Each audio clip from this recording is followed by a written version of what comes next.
Let's start with a very interesting Reddit story is from Runter 1980. Hey, can you fix my daughter's laptop for free? Multiple times. To Long didn't read at bottom. I feel this a moral pro-revenge, but if mods and others don't agree, please feel free to remove it. A bit of backstory / personal beliefs. I'm willing to help my friends, but we all know someone who has or have themselves a friend who is the group mooch. The kind of person who knows you're getting together and just shows up nothing in hand and expects to be given free food booze the entire time. Yet sadly, you put up with them till it gets to the breaking point of wanting to beat them senseless with a shovel. This story is about said friend whom I finally got to the breaking point with. My moocher friend isn't tech savvy, like at all. He has zero respect for tech and constantly uses me as his go-to man when stuff goes sideways, almost always is doing. This is from the olden days of Windows 8 being a fresh, hot mess. That was the next big thing everyone hated, because it took the standard Windows interface, beat it over the head with a bat, tossed the bloody corpse into a wood chipper, then proceeded to light the remaining slurry on fire with military-grade napalm. I hate Windows 8 in case you didn't pick up on that. He had recently bought a laptop for his daughter since she was starting to need it for school, and he wanted a mobile PC to use when he felt like it. Pretty sure he just wanted it for himself, but needed to convince the wife to okay the expense. Instead of asking me for input, he decided he was just going to go to Big Blue Multi-Story and buy cheapest laptop model that rhymes with hell. It took less than a day of him fighting with it to call me, ask if I'd put Windows 7 on it, because he hated Windows 8. I asked why not return it and get a Windows 7 model, to which he responded, Big Blue doesn't have any Windows 7, only 8, and my daughter really needs this computer. Sure she does. I agree, and he drops it off within an hour. I should note that this happened just after Windows 8 dropped, and there were no classic shell programs out that simply said, fuck off new piece of shit tablet design, we're using the old one everyone knows and can use. So my options were limited. Did an initial look at what I was getting myself into, and lucky me, hell had only put out drivers for Windows 8 for this model. Yay, I'd do about 6 hours worth of hunting, downloading, tweaking drivers, and praying, cursing the tech gods as I installed Windows 7. I had to cherry pick working drivers for most of the hardware. The rest I got to work through sheer trial and error. I made a restore disk, backed up and labeled every driver for this system in individual numbered folders in case I needed to redo anything on this piece of shit. My friend is notorious for fucking up his computer's operating system. I give him a ring and let him know it's good to go, and he picks it up the next day. Less than 2 weeks later, he texts saying something's wrong with it. It won't do blah blah blah, or I can't get it to do what I want. Shocking, I know. I just restore from the disk I made and give it back same day. Let's see how long this lasts. Almost a week later, same thing. Again, a quick restore, and I give it back. This time, it took almost a whole 3 weeks till I got a text. Now I'm pissed. What the hell is he doing to this thing to fuck up the operating system? I finally took the time to look at the system and see WTF was going on. He had a bunch of cracked games downloaded and was trying to run those, a bunch of virus malware on it, and a bunch of shady porn sites in his browser history. I'm livid. The only reason I kept fixing this damn thing was because it was supposed to be his daughter's. I got a hold of his wife to see exactly who was really using the laptop, and for what? Turns out he told her it was having issues, and he was constantly trying to fix it at home, and even took it to work to mess around with it when he had time. He was a manager at a hut that sells pizza. He's one of those real hands-on managers who let everyone know what needs to be done, then fucks off in the office. So I get the evil idea of fixing things my way. My first step to fixing things my way was to make an admin account that only I had the info for and limit the other account to a limited user. When I talked to his wife, I got a good idea of what his daughter really like as far as shows, games, etc. I then proceed to pimp this laptop out for a 10-year-old girl. My Little Pony wallpapers, about 100 on rotate.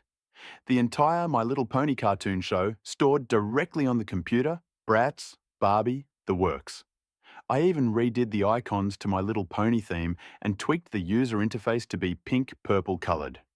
I made sure there was a parental lock on the browsers to prevent anything porn-related from even showing up on the laptop. I installed TeamViewer and locked in my personal credentials so I could get on anytime I needed. And just for good measure, I installed a handy program called Deep Freeze. For those unfamiliar with it, it snapshots the drive as is and restores the drive to that exact image every time the power cycles. Only downside to this program is you lose anything you save on the computer when the power cycles. Not a problem, since I had gotten a bulk pack of thumb drives that were multicolored and came with lanyards. I even went a step above and beyond and got my little pony skin for the laptop lid in case he thought of taking it to work again. I personally delivered the laptop this time when the wife and daughter were home. The girly, high-pitched squeals of joy that nearly ruptured my eardrums made it all worth it. She went off on a joy-induced tirade as I show her and her mom everything I did, including all the shows and games I put on just for her. I then gave her a bright pink thumb drive with purple lanyard and explained that when she wanted to play the games or save anything the drive needed to be plugged in, I set the save path for all the games to the thumb drive and added a shortcut to the drive itself on the desktop to make sure she wouldn't lose any schoolwork she was doing. I made sure both her and her mum knew the thumb drive had to plugged in, otherwise things wouldn't be saved. I didn't mention the parental lock I set up or deep freeze. I wanted it to be a surprise for my friend later. Both her and her mom thanked me. I got a big hug from the daughter who was still flying around on cloud nine. She was begging her mom to watch My Little Pony with her before I even left. I knew it was only a matter of time till I got an angry text call from my friend as soon as he got a chance to use the laptop I was waiting with gleeful anticipation.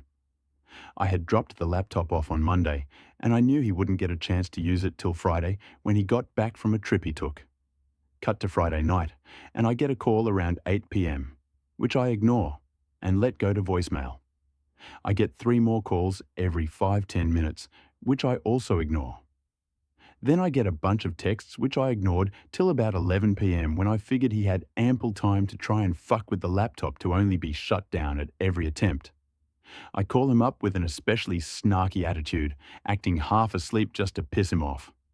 Mooch, finally, where the fuck have you been? I tried calling you and texting, but you never responded. Me, yeah, I had a long day, so I took an evening nap. What's up? Mooch, what's up? This piece of shit laptop is busted. That's what's up.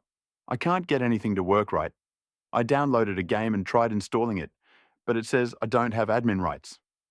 I restarted it and the game files were gone completely, so I re-downloaded it, but still couldn't install it. It's not even letting me browse the web. I thought you fixed this. What the hell?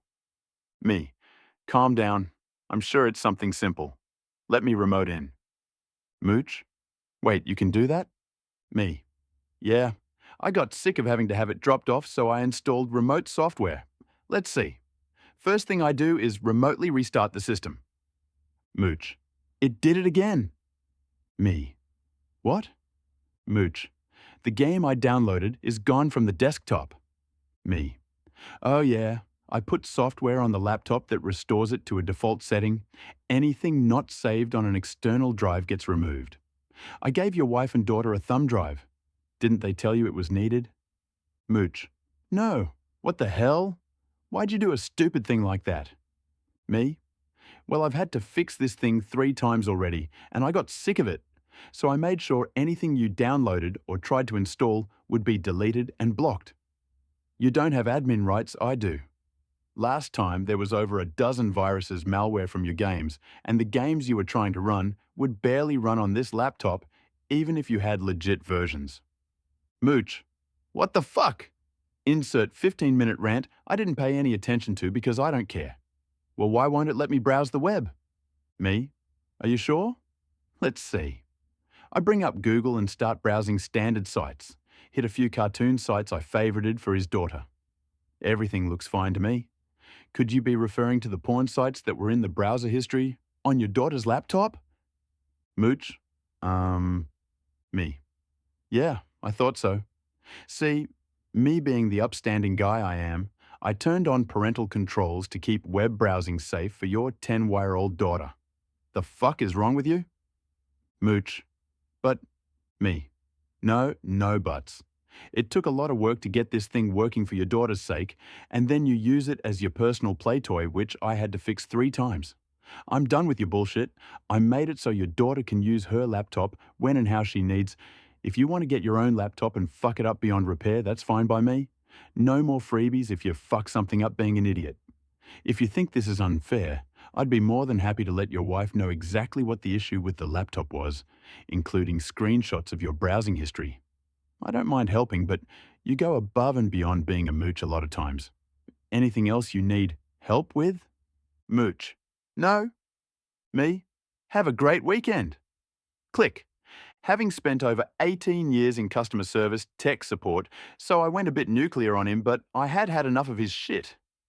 Reminded me of all too many times the problem isn't the hardware software, it's the meat puppet smashing their face against the keyboard and wondering why stuff doesn't work. So I simply removed that part of the equation. Amazingly enough, he didn't have any more issues with that laptop. Wonder why?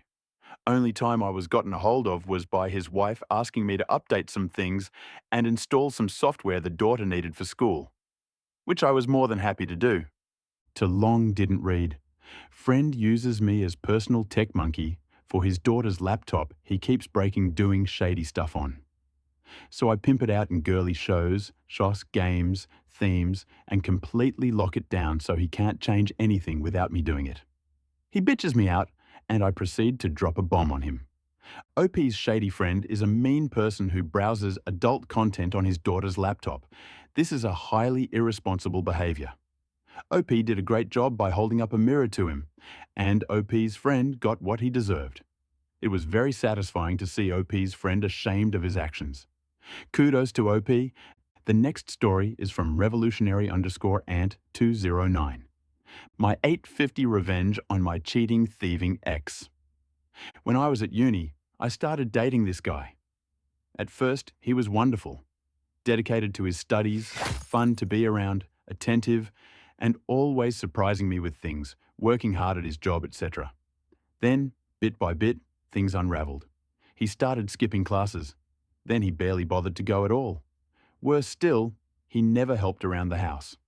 Never washed up, cleaned up, did laundry. Nothing. He was even fired from his job for too many no-shows. All he wanted to do was sit at home and play Xbox or browse the message boards and forums.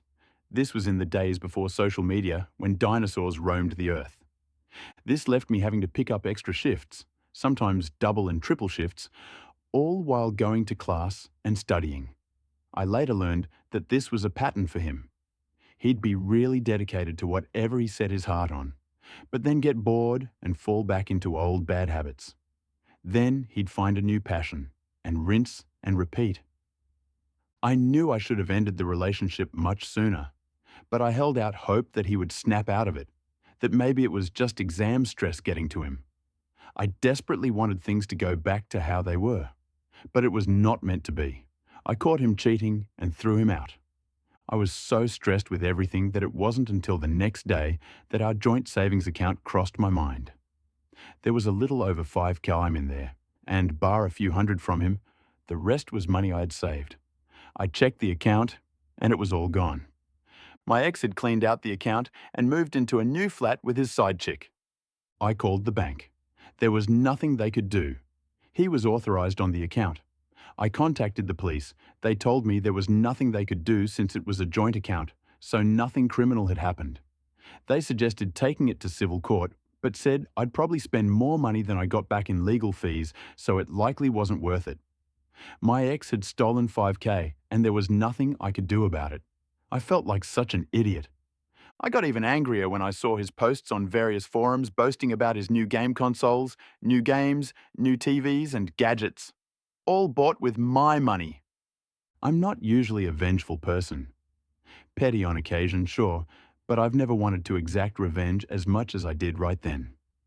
And I knew just how to do it. While I was a student, I temped every summer to help pay for my studies. One such job had been for a debt collection agency. The work was as shitty as you can imagine, but it paid really well, and it was only for a few months. My ex had been dodging debt for many years, and he was very proud of that fact. He was also proud of the fact that his debt was close to being statute barred and he hadn't paid a penny. For those of you who don't know, in the UK, creditors have about 6 years to collect a debt, and then it becomes statute barred. That means the money is still owed, but creditors have no legal way to enforce payment, such as using bailiffs. My ex was a few months away from reaching statute barred status. However, what a lot of people don't know is that making a payment on that debt resets the clock. If you pay any amount, then that 6 years starts from scratch. Previously, I had used my insider knowledge to help him dodge the debt. Now, I would use it to hit him where it hurt. By the end of our relationship, I was handling everything, including his debts. I had the paperwork, so I knew who he owed and how much. I called his creditors up. I was honest and said I was a friend calling to make a payment on his behalf. I didn't pretend to be him, because that would be a big legal no-no. They weren't allowed to disclose any details, but they were able to take payment. I paid the minimum I could on each debt, about $1 on most, but one had a minimum payment of $1.50. It was the best $8.50 I have ever spent. I also made sure to give them his new address and contact details, as well as his parents' address. Having worked in the biz, I knew they wouldn't change the address since I wasn't the account holder, but they would note it. They had various systems where they could search for his name against that address and see if anything came up. If they got a hit, they'd change the address. The trap was set. All I had to do was wait. A few months rolled by. Then it happened. His posts on the forums went from boasting about his new gaming PC to panic about a court date. He called me and begged for advice. I told him to F off. Seeing I wouldn't help, he asked for advice in the forums. One of his online friends told him not to turn up to court. That way, they wouldn't be able to prosecute without him there. It was terrible advice that was 100% untrue. In fact, not showing up is one of the worst things you can do, especially in civil court. This was getting better and better. The court date came and went. My ex, naturally, didn't go. A few weeks later, my ex posted photos of his empty flat. Bailiffs had cleaned him out and taken every last one of his shiny new gadgets and toys. On top of that, he ended up with several CCJs, county court judgments. These are a big deal and can seriously damage your credit history, making it hard to get bank accounts outside of basic ones, near impossible to get credit, including getting a mortgage. And it can also make it hard to rent a place since many landlords don't like renting to people with CCJs as they're considered high risk. He also won't be able to find jobs in the financial sector. Now that he was broke and didn't have nice things, his side chick left him. I never got my 5K back, but it felt good to see everything he bought with his ill-gotten gains taken away. Hope that 5K was worth it. For anyone wondering how a student accrued 6 years of debt, he started at the university I attended when he was 25. He had initially gone to a different university at 18, but dropped out at 19 and went into the world of work. Then he convinced his parents to fund a business degree. He wanted to become an entrepreneur. And for anyone worried about the age gap, I deferred my uni start date by a few years so I could travel. I was 22 when we started dating. He was 26. This revenge was flawlessly executed. By paying just $8.50, she reset the clock on her ex's debts, leading to court action and bailiffs seizing all his ill-gotten gains. His financial life crumbled, and his side chick left him. A really satisfying revenge. The next story is from Felipe Meyer. I thought I was done with my revenge, till my former boss gave me a second chance years later. This happened a few years back, and recently the whole ordeal just gained some new ramifications, so be advised, it's a long tale. Part 1. Where I caused my old boss to lose a bunch load of money due to software piracy.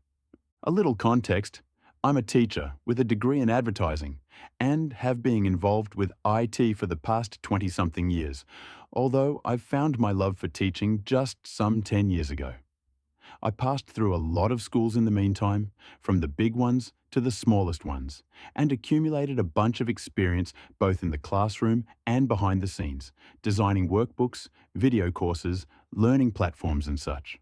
So I started thinking it was past the time to migrate to a management position. The opportunity came in a prestigious school of digital art, and I became its teaching manager, overseeing all the teachers and the intern learning routines. It was a hard but honest job, for a time. Soon it became obvious that my boss was not exactly what he tried to present to students and employees. He would display bursts of anger and antagonize the team, demanding impossible results and asking about tasks that he never assigned, but somehow was our job to guess. One time, during a meeting, he grabbed a big chair and pretended to throw it across the room. It was his idea of a joke. Nobody even flinched because nobody doubted for a second he was capable of actually doing the deed. Needless to say, nobody laughed as well. In my country, employers may hold employees' contracts up to 3 months, which means that for 90 days you have no job security and may be fired at any moment without any consequence to the company, which my boss reminded everyone all the time, half joking, trying to keep everybody on their toes. He actually excused me from this treatment. He had this bad habit of treating the managers differently and gave me constant praise for a good job till the day my temp contract ended, meaning I was then an actual employee with full benefits and couldn't be fired without him paying me everything the law stated. So it really surprised me when he started the hostile treatment, not 24 hours after my temporary contract ended and the full employment began. Gone were the praises, and in their place came screams, bad reviews, and more insane demands. We paid an outside company to do maintenance on the classroom PCs every week, but somehow bugs and crashes were now my fault. One time, he made me stay after hours on a Saturday, after all students and staff had left, and prohibited me from going home before I had all computers running smoothly. He asked me to find him a new seller, and I introduced a friend, making it clear that by no means I was asking for him to be hired. I was just making introductions, and if he liked the guy after they talked, it was his own decision and responsibility to hire him or not. A few weeks later, he gave me an earful for going for drinks with this friend of mine, saying that managers should stick with managers and that I should mingle with him, not the staff, because they were beneath us, apparently. I said this was absurd, reminded him that I knew this guy for years already and that if he wanted to, he could join us for drinks anytime. It was not the response he expected. The abuse continued and actually intensified. One day, I started to feel chest pains and my left arm went completely numb. While my friend called for an ambulance, I retreated to my boss's office, at the time being occupied by his fiancée, and calmly told her, "Don't mind me. I think I'm having a heart attack, so I'll just lay here for a few minutes so the students can't see me." Of course, she went nuts after this. The good news, it wasn't a heart attack, but an anxiety attack, and wasn't the last one. I was 36 at the time, and it was the first time I saw my mom cry since my dad passed, more than 20 years prior, from, of course, a heart attack. I decided enough was enough, so I gave my 30 days notice, citing health issues. I hadn't yet completed 6 months working there. I sat down with my boss, did not blame him in any way, but said the stress was making me worry about leaving my family too soon, and gave him every guarantee he needed that I would work through my entire notice period in order to complete every single project we started since my hiring. So I finished updating the courses, finished the development of our brand new e-learning platform, finished hiring the teachers for the next semester. I even shoot videos to promote every single course on the school's menu. Less than a week left till my last day, he called me in his office to show the company's new career plans. I don't know the equivalent term in English, but it's the path planned by the company for the growth of each position. "So you see, that's what you're going to earn in a few months. That is, if you stop being a sissy and just do your effing job." I could not believe it. After all the abuse, all the toxicity, I had tried to go the higher road and end everything on a good note. And he called my health issues being a sissy. I was done. I told him to just deduce the next few days from my final payment and left. Now for the revenge. Remember how I introduced him to a friend and he actually hired the guy? On my final days, I announced my boss I would open my own school after leaving, but failed to mention that this other employee was my business partner. So when my friend asked himself for his 30 days notice, our boss went livid. He all but threw out my friend, telling him to never put his feet there again and leave immediately. According to the law, that means he had to pay for that whole month, plus every remaining day he worked before, plus commissions. Adding to that, my own last payment, which came with 6 months of benefits, he had more than enough to start our new venture. But that's not the revenge.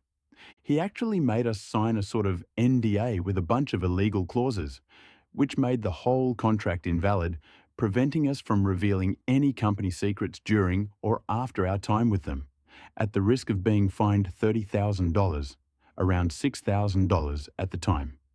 However, no contract in the world may prevent one, at least in my country, from reporting any illegal activities.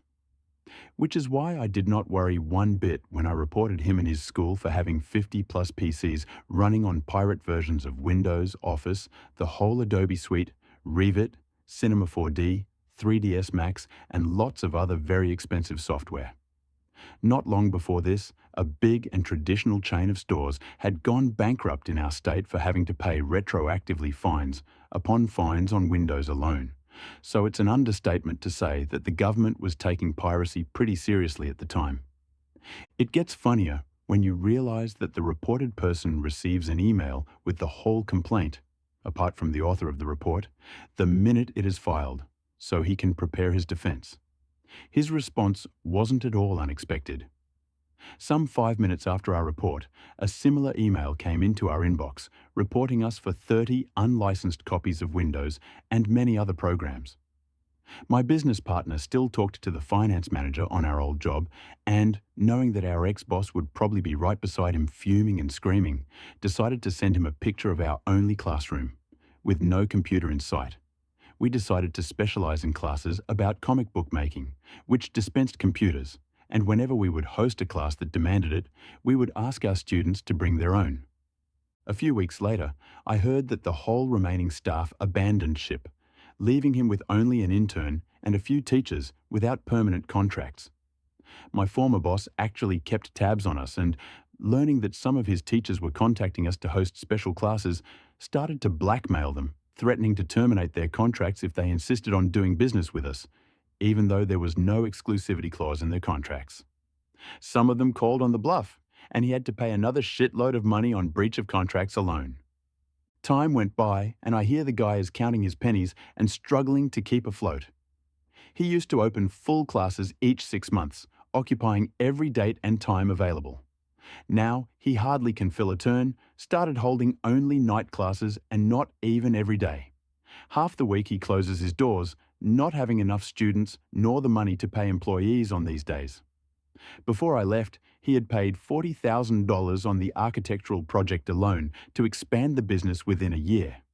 But now I hear he was considering closing his door and offering only online courses, even before the pandemic.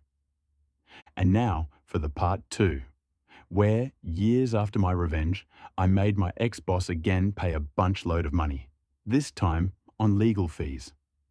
First of all, I need to say that my own school has closed its doors. Me and my friend were not a good fit, as business partners at least, and now we're not even friends. That's life. We cashed out, sold what could be sold, and each went with our lives. I may eventually write about my petty revenge against this guy. You can say I hold many grudges. But this tale is not about him. Some months later, I found out our ex-boss was suing us, our school that is, which, as I mentioned, didn't even exist anymore. My ex-friend's sister, who is also his lawyer, contacted me and told me about it. I couldn't find anything on the public records since the lawsuit was running on court-ordered sigil. I talked to my own lawyer, And she said, "If they didn't cite you directly, pretend you know nothing about the matter." And so I ignored the issue for a few years. During lockdown, the appointed official finally found me at home and served me. That also gave me access to my boss's claims, since I had 15 days to prepare my defense. My wife found me laughing out loud in front of the computer. His claims were absolutely ridiculous. He claimed I stole his courses and used as proof a print from our now offline side by side with his own, saying something in the lines of, "It becomes obvious that both schools have the same courses." However, he presented no explanation of the similarities besides the names, which weren't even the same. We had a segment of trainings under the umbrella graphic design, but no class with that specific name, for example, and no other class on any of his main subjects. Also, most of our classes were in the topic of comic books, which he never worked with. He also called us cynical for daring to compete with him on the same market, even if it was my own previous experience on the learning sector that landed me the job on his firm in the first place. At one point, the document cited a statement from our site where we said that we took our previous experiences as a way to learn with our mistakes and do differently, and call it a confession of plagiarism. I asked my lawyer to let me write my own defense, leaving to her the task to translate it to lawyerism. She actually copied and pasted my full statement, saying she couldn't have argued better. I put on paper all the repulse I felt, cited all my experience with teaching, and rebuked every single one of his claims with facts and actual proofs, attaching printed conversations, saved emails, and bringing attention to his own lacking of proof. The judge tossed the case and made him pay all the legal fees, including my lawyer's. He could have avoided it if he had entered the lawsuit on small claims court, but since he wanted the $30,000 from the NDA plus damages and sigil, he had it coming. Just another shovel of dirt on his coffin. TLDR. My former boss calls me homophobic names for choosing my own health over the stress of working for him. So I reported him for software piracy and made him lose a fortune. Years later, he sued me, and I made him lose even more money in legal fees. Edit. I guess there are a few details I left out that I thought weren't important, but in the end could help to explain circumstances better. As many of you guessed, English is not my first language. That would be Portuguese. Even then, as a writer, I have to admit, not my best work. Later yesterday, I posted on r/petty revenge about my former business partner, and I think I was much more successful in conveying a cohesive narrative. But be warned, it's twice the length for a very, very small revenge on the end. About the homophobic slur, I guess the closest term, in English, for what the guy actually said, would be faggot. But I really don't like that word, and I really thought sissy would be equivalent. Also, maybe it's important to note that I am queer. I'm AMAB, non-binary, and pan/bisexual. And this dude knew, at least about the second part, the first one even I hadn't figured out until much later. Early on my training, my boss started to rant about how he would never again hire women nor fags because they were all but trouble. Suddenly, he stopped and looked at me. "You're not a faggot, are you?" "Actually, I'm bisexual." "Okay, so not a fag." Whew. I swear I'm not making this up. About the NDA, I said, it was sorta an NDA. It was actually an abusive document that he demanded that I wrote stating lots of rules and penalties regarding employees' behavior, and made everybody sign. It wasn't written by a lawyer. Again, I wrote it, based on internet searches and notes he kept sending me by email. As I said, there were a bunch of illegal clauses that made it in fact void, but his objective was to bully workers into thinking it wasn't, and that defying him would result in dire consequences. Also, he never gave any one of us a copy, which, is all sorts of illegal as well. About my lawyer, she's actually my mother-in-law, and she's not very good at her job. But being family, she never charges me. So this lawsuit was a big win for her as well. Also, I consider myself a very educated person, and although my degree is in advertising, it never stopped me from wanting to know about other stuff. Speaking English, for example, is something I taught myself, although not that well, haha. I know a lot about law and local regulations, and that knowledge has helped me before, like all the times I tried to start a new business. So no, not that surprisingly, I could write my own legal defense. Thank you everybody for the comments. Your revenge was masterfully executed. OP remained professional and exposed his or her toxic boss through legal and moral means. The reporting of software piracy was a brilliant move, hitting him where it hurt most financially. It was really a satisfying revenge. The next story is from Aminadil. Long F. I was unemployed. This guy scammed me. Revenge is still pouring on him. First and foremost, this didn't happen in the US. Some events might be pursuable up there, but down here, it was mostly no man's land regarding the kind of scams I fell for. For the sake of this story, here in no man's land, we use the top-level domain NML. My wife is a nurse.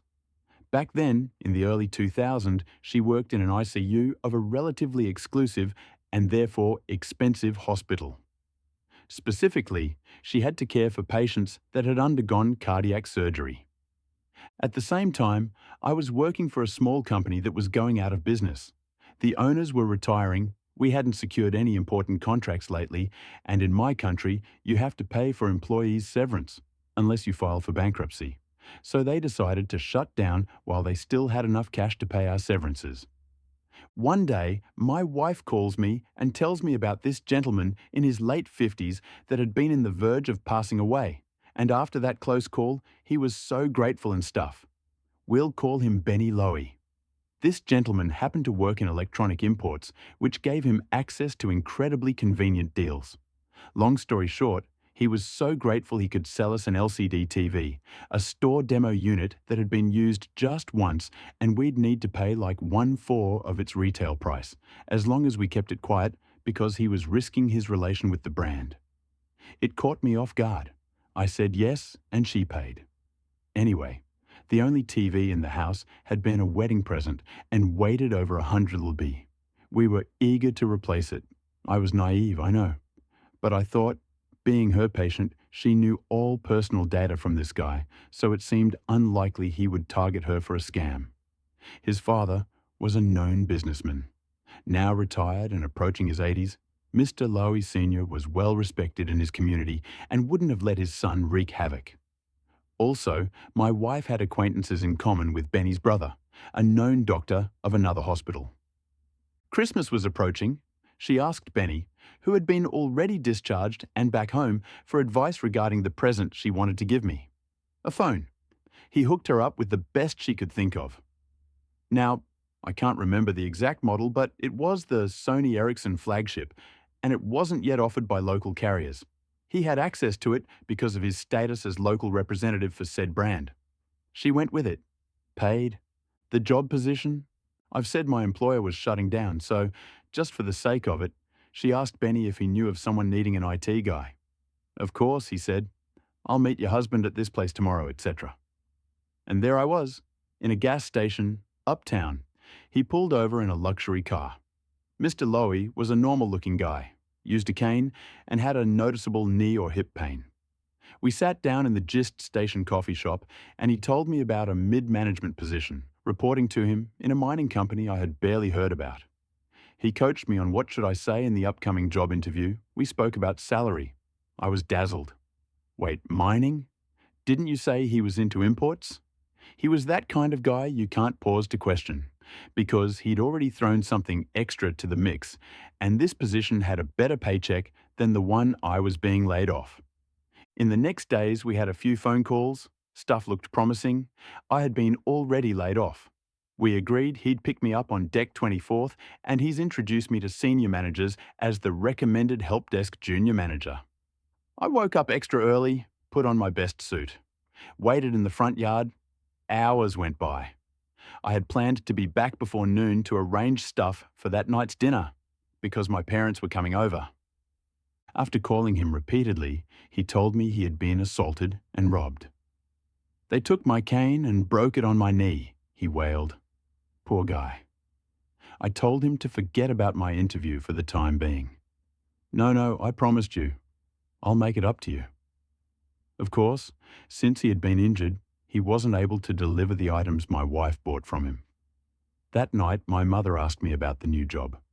I could not bring myself to tell her about the delay. I told her it was going fine. That night, I Googled him. Nothing showed up except for some awards in the Imports and Customs Associations of whatever. He called me to reschedule our interview. Deck 31th. Again, picture me in my best suit outside my house on a summer morning. Of course he didn't show up. When I finally reach him, he tells me that when his car had been stolen last week, they took his wallet too, which these thugs eventually dropped during another robbery. So now he had been detained as a suspect for that.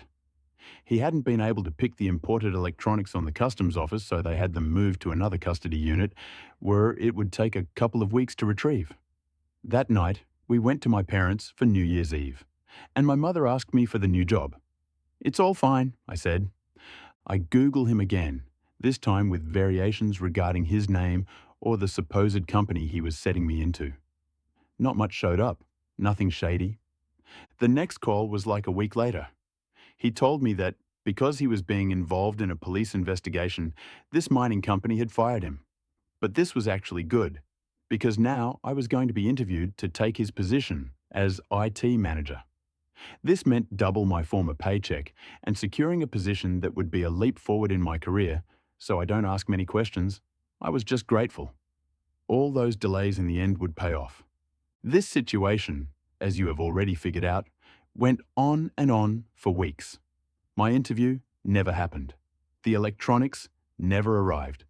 We had lost our money, our time, our Christmas, our hopes, and I was still unemployed and hadn't been applying for job offers since I had this one allegedly secured. I texted him somewhere in between. I texted him, "Why are you doing this to us?" He texted back, "If I wanted to, you have nothing on me. But if you stick with me, you'll be rewarded tenfold." Cue in. The detective. Time went by. Eventually, my wife overhears from a co-worker about this patient in another hospital she was working at. Some nurses do work part-time at other hospitals. She had fell for it too, but her husband was a detective, so a few hours later we were filling him in the details of the scam we fell for.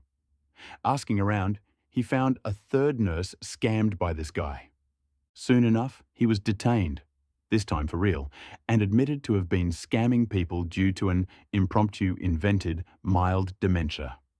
This detective talks him into an off-court deal in which he gave us back every cent, but not my time nor hopes, in exchange for us not pursuing any legal action.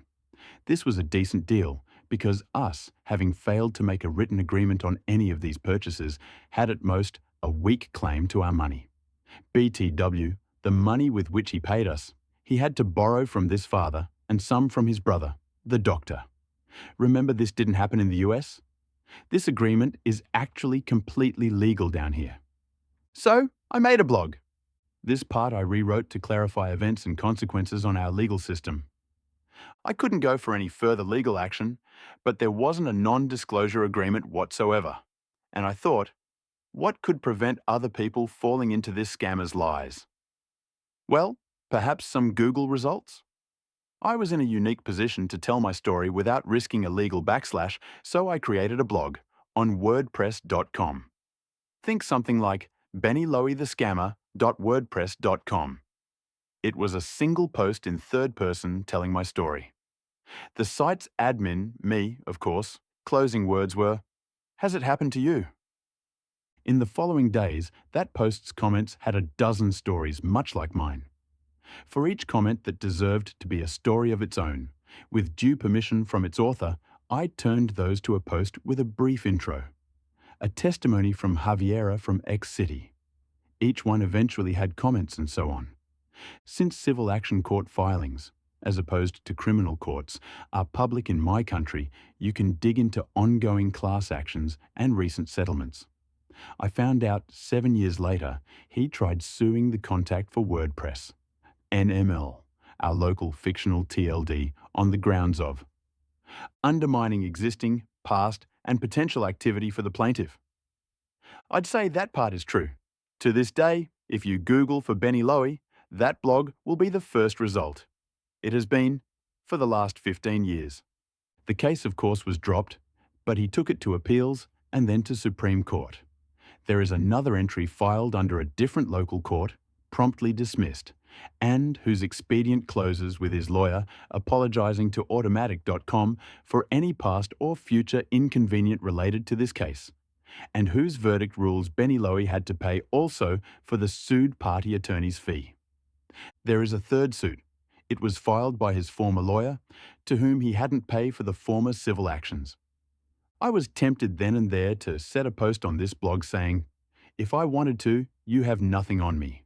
However, I have never attempted to let him know who's doing this.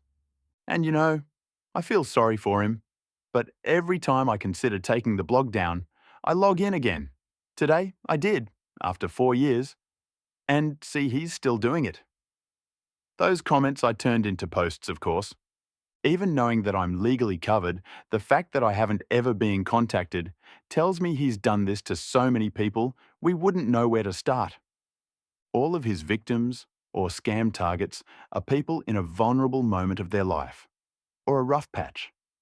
Unemployed guys, small startups looking for an angel investor, small branch salespeople pursuing a promising commission. Those who have, in time, reached a compensation or agreement, it's because Benny's now ancient father had to chip in. From what they say, his brother has gone no contact, but it's still the one they go to before suing. Most of commenters leave their email addresses, and I have known of a few that have teamed with each other and succeeded in legal actions. But even if they hadn't, they have a place to rant, and their rants are still the first result in Google if you look for him. Perhaps this is not a revenge, but it's my story. The revenge is masterclass because OP not only got his money back, but also exposed Benny Lowy to future victims. OP's blog tarnished scammer reputation once and for good. Story from Infinite Respect. 4757. Revenge is dish served very cold. In my young 20s, I moved to a new city to try start my career and life. Money was very tight, but I was confident I would get things up and running. In my job search, I came across a promising opportunity at a small firm, The Firm.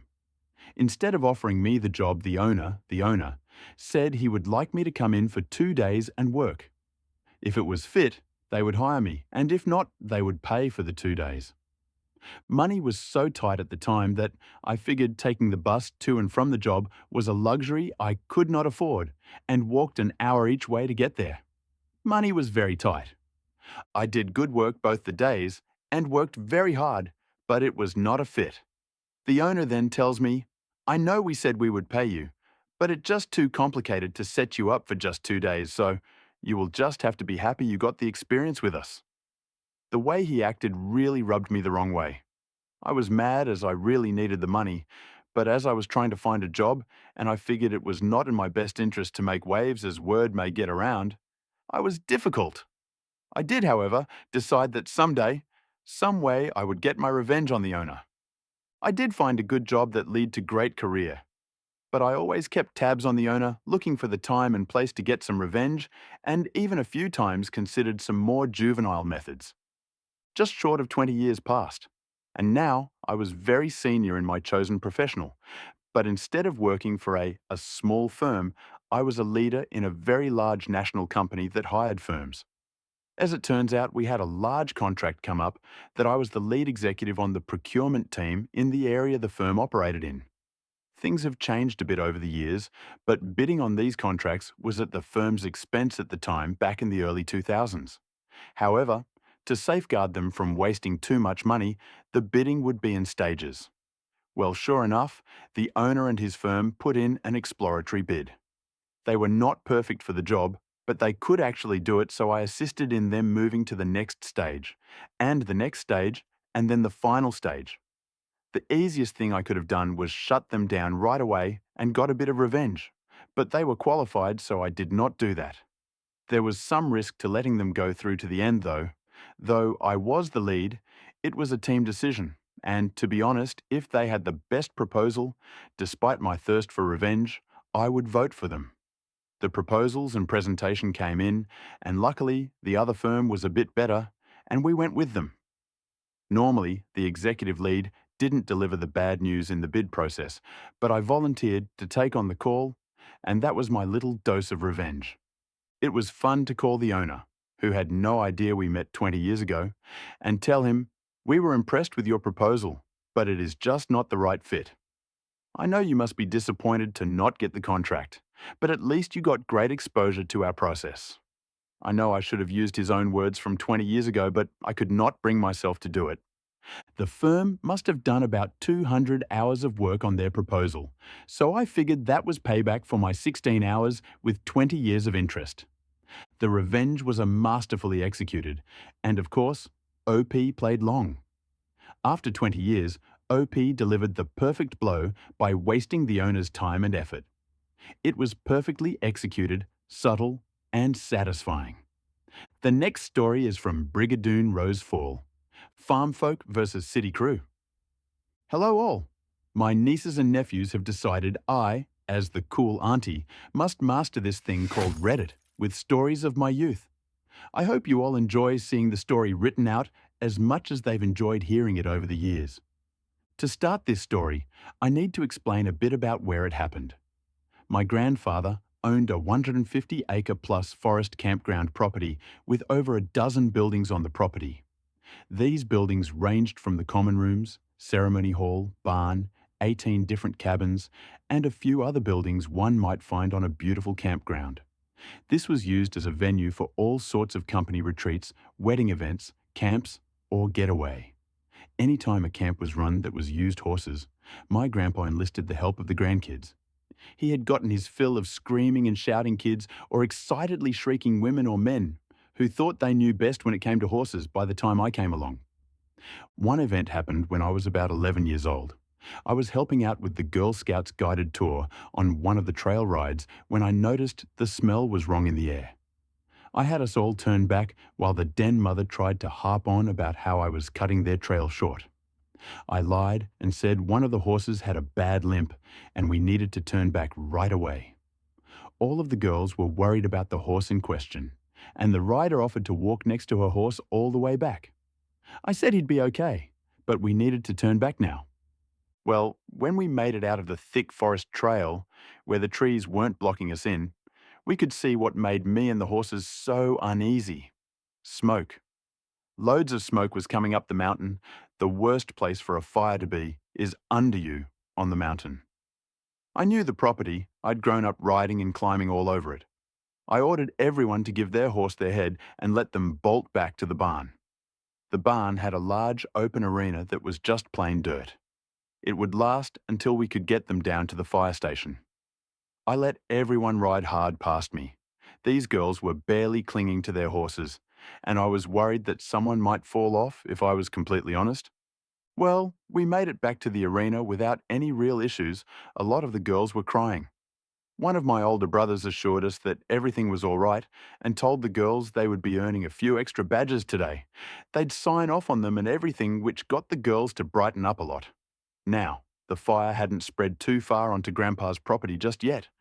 I knew of the large water tanks, had to join in cleaning them before, but I never understood how exceptional the water tanks really were.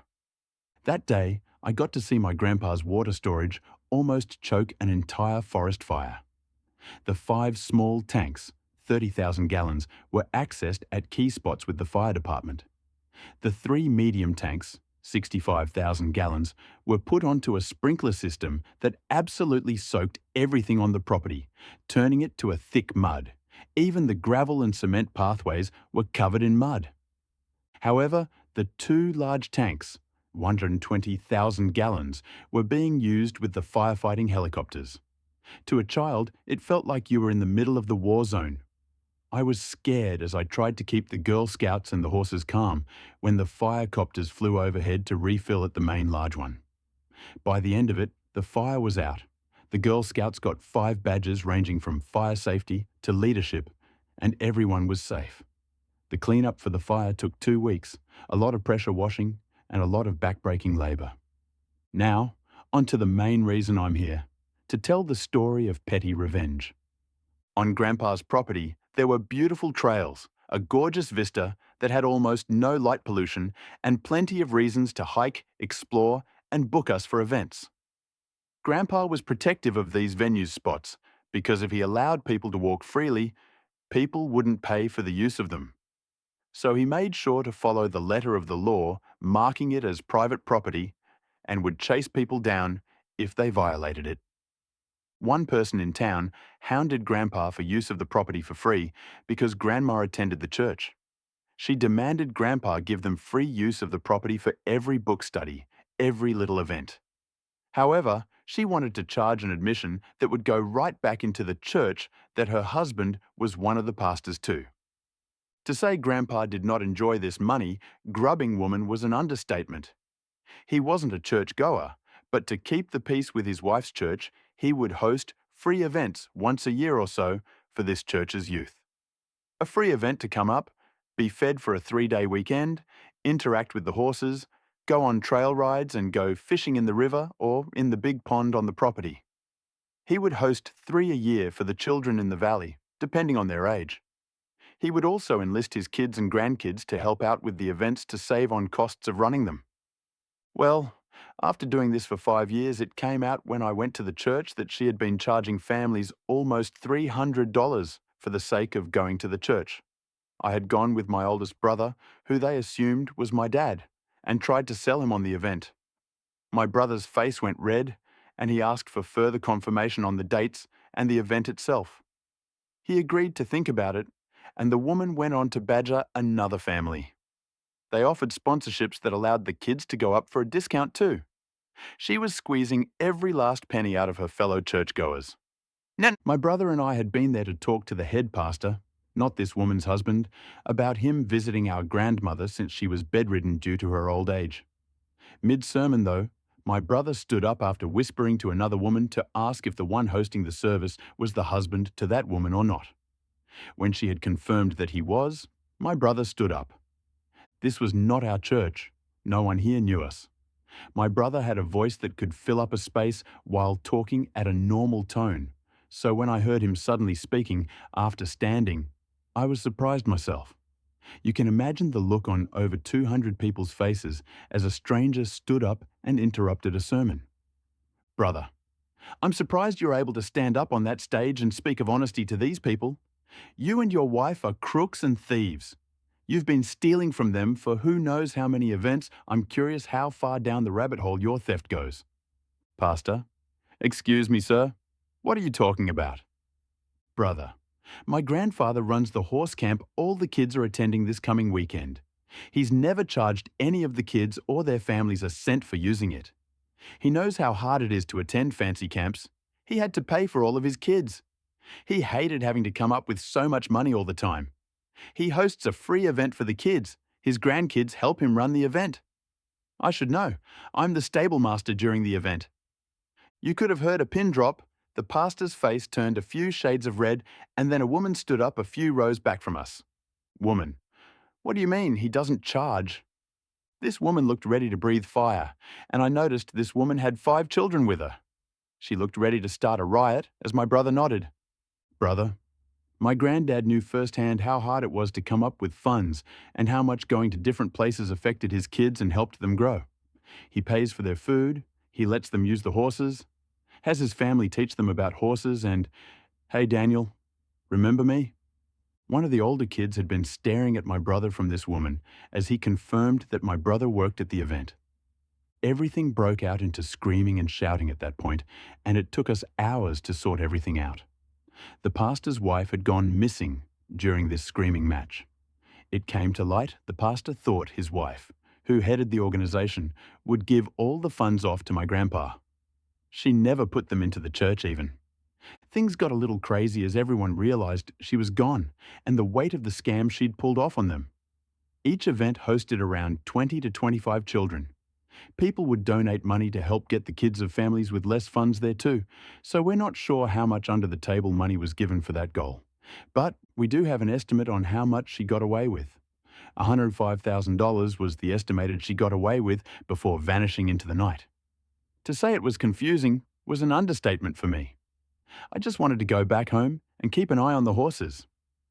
My oldest brother's fury was nothing compared to anger my grandpa felt. He was so angry about all of it and only allowed the head pastor to come up and visit his wife. No one else. He was bitter, but at his wife's request, he wouldn't let his bitterness affect the kids. We hosted the events as planned, and Grandpa's bitterness grew as we went from having 25 as our max to almost 50 per session. Every bed was filled in the camp beds, every bunk stuffed, and all of our hearts felt raw. I was a kid, and I felt cheated, but I refused to let that show trying to follow Grandpa's example. I failed miserably a few times, I'm sure of that, but I did try.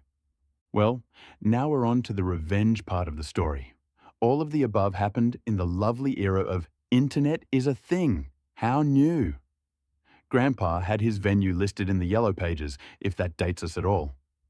I had turned 20, and Grandma's health, which had been in steady decline over the past few years, had really crashed hard. Her end was getting close.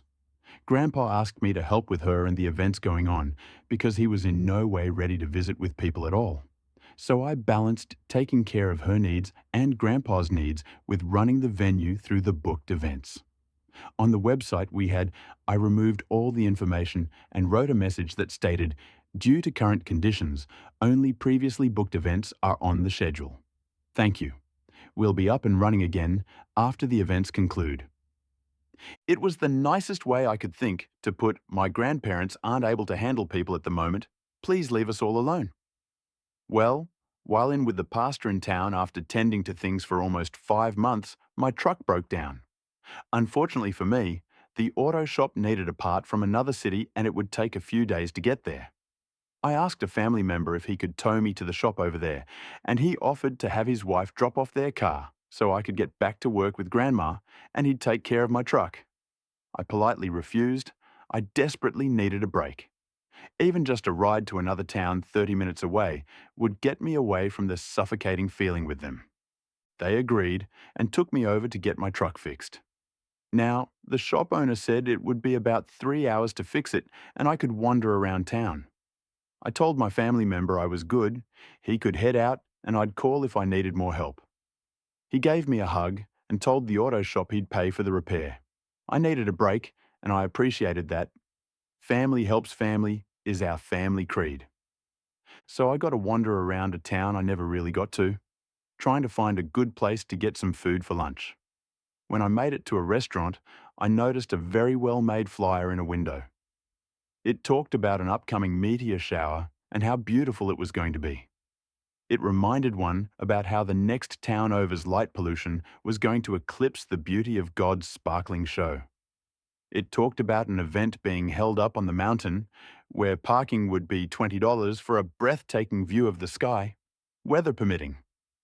I smiled a little as I read the flyer and then did a double take.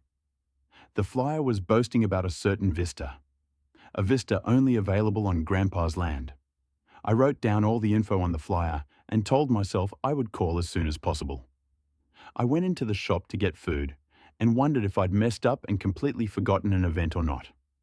Well, turned out I hadn't when I got home and double-checked everything.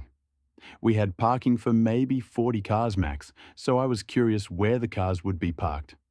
I decided to call with an out-of-state cell phone thanks to an uncle and aunt who were visiting Grandma when I got back with my truck. Host: Hi, how can I help you? Me: Hi, I found your flyer. Oh my gosh, it sounds like so much fun. I mean, the stars in town are like 1000% better than anything in my area. Are they really so pretty up on the mountain? Host: Oh yes, it's one of the best places to watch the stars in our area. It's going to be absolutely beautiful. Me: But I'm worried about how many people are going to be going.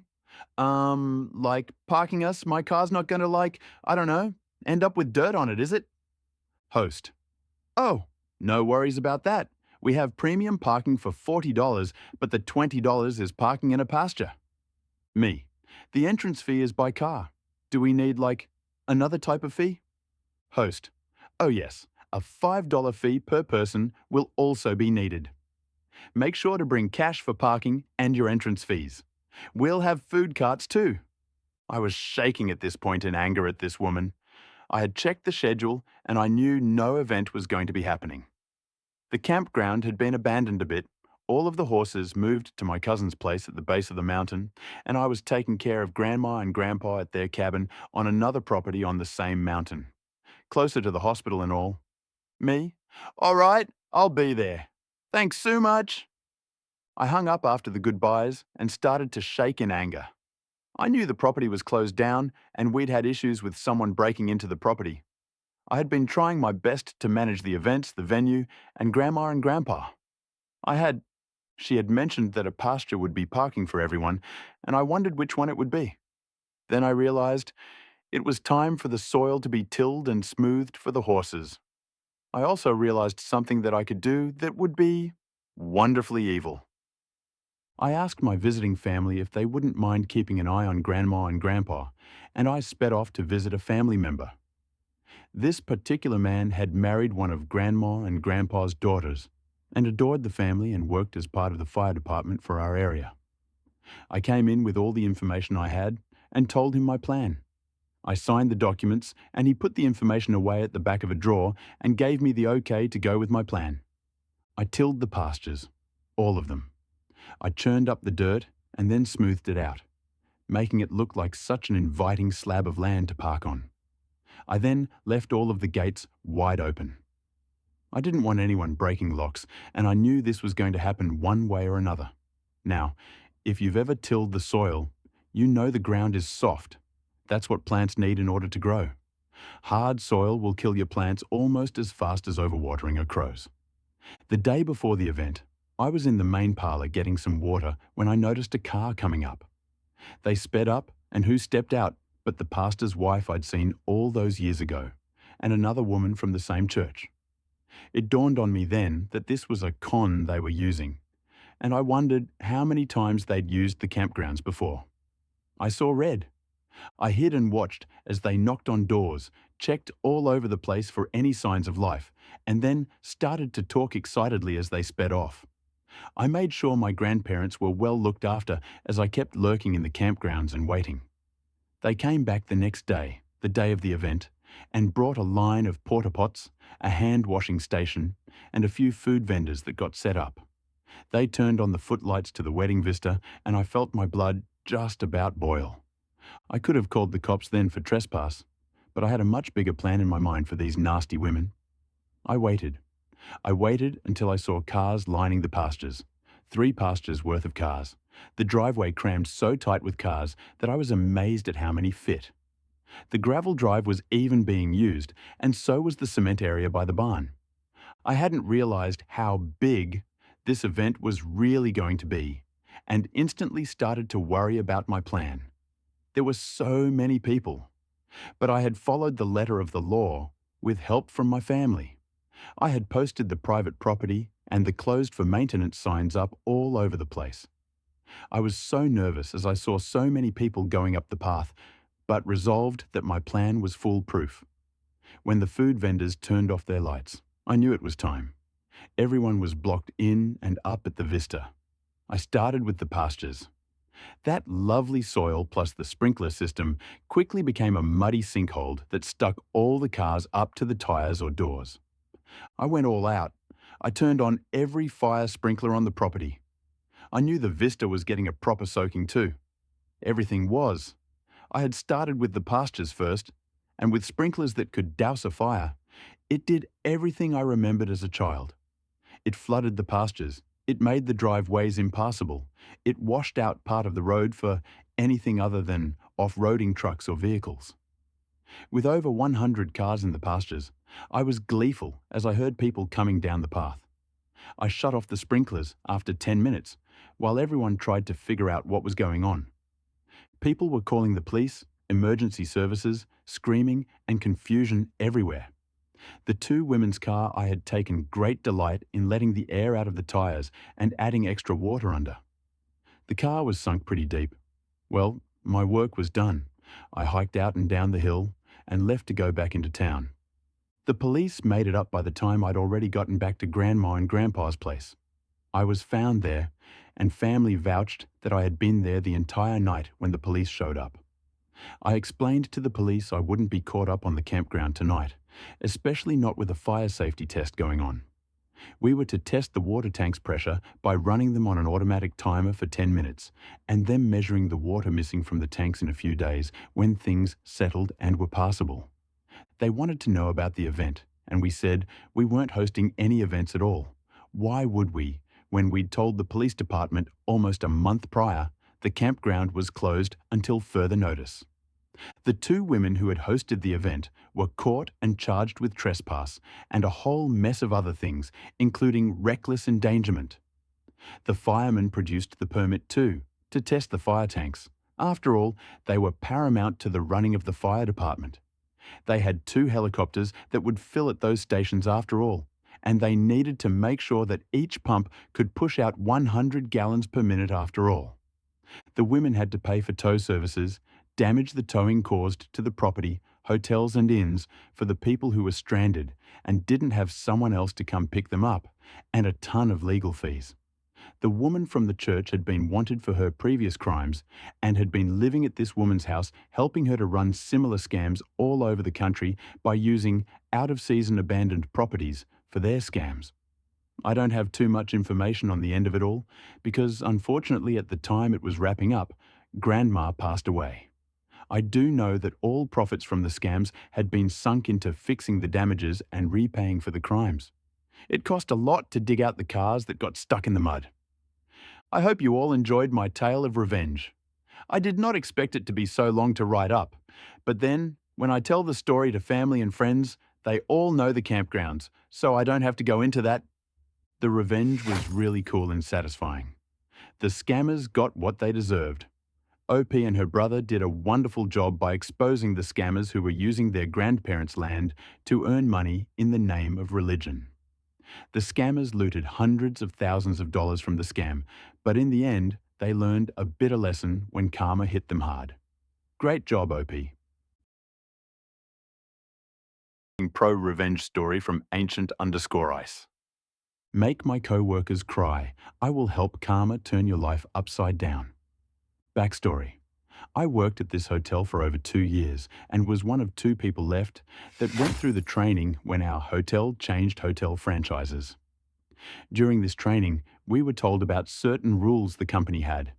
Cast, manager, front desk manager. He only was here for 4 to 6 months at this point. Me? I am a nice guy unless you are a bully or entitled person. A few others I will mention as we go through. Story. One afternoon, I was scheduled to work second shift 3 to 11. I walked in, and both AM front desk co-workers looked like they had been massively crying as their makeup was smeared. My manager looking quite pissed, I ask, "What's wrong?" Manager, "We have a major jerk as a guest. This guy is the highest level on the rewards for the hotel chain. He is very demanding and wants free upgrades, free this or that, and screams anytime he has an interaction with the staff.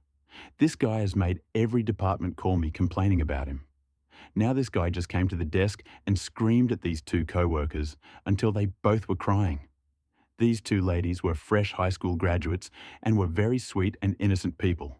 They loved helping people and didn't deserve this treatment. As he is explaining this, I look up this guy's room details. Once my manager finishes explaining everything this guy had done, I see this guy's info. I had a smile from ear to ear.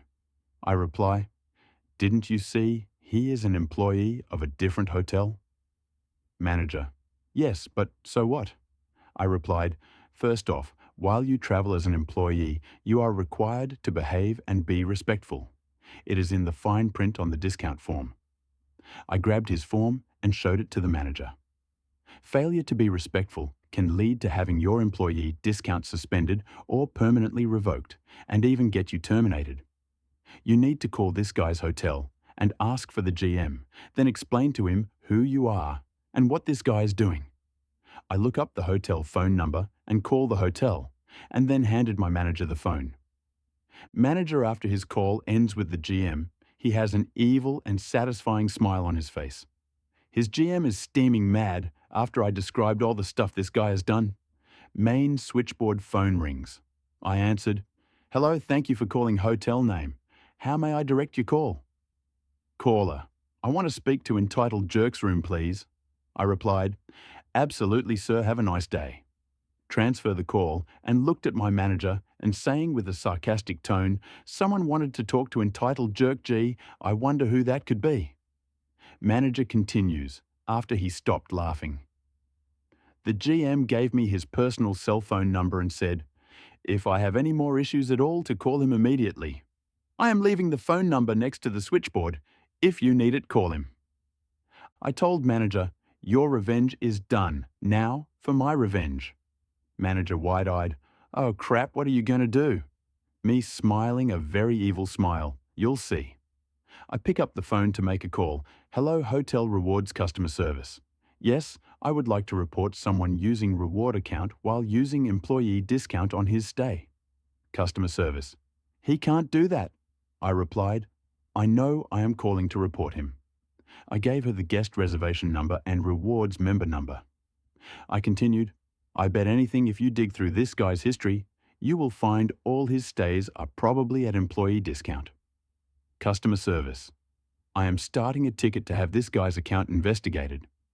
I replied, thank you. Then hang up the phone. The manager watched as I then remove his rewards number from his stay. My manager had a huge grin on his face. That was awesome. I explained, oh, I am not quite finished with him yet. It is time to go spread the news to all departments he is no longer a rewards member.